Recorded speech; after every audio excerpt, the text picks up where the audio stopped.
Баршаңызға қайырлы күн, құрметті көрермендер. Менің арнама қош келдіңіздер. Бүгін біз сіздермен осындай өте дәмді болатын американское печенье дайындайтын боламыз. Дайындалу жолы өте оңай, соңына дейін қараңыздар. Ендеше іске кірісейік. Алдымен сары майымызға қантты салып, май ерігенше жақсылап араластырып аламыз. Осындай массада болғанда бір дана жұмыртқа салып, тағы да жақсылап араластыратын боламыз.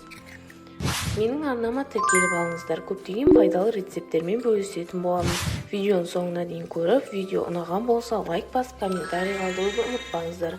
Жақындарыңызбен бөлісіп қойыңыздар. Осылай араластырып болған соң үстіне електен өткізілген ұн және жарты шай қасық разрыхитель қосамыз. Жақсылап араластырамыз. Май еріп, осындай масса болғанға дейін араластырамыз. Бетіне қалаларыңызша шоколад қосасыздар. Осылай мен орех қосылған шоколад қостым. Жақсылап араластырамыз. Біздің массамыз дайын.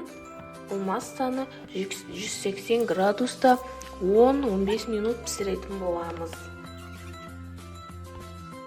Назарларыңызға рахмет. Жасап көріңіздер, ас болсын. Видео ұнаған болса, лайк басып, комментарий қалдыруды ұмытпаңыздар.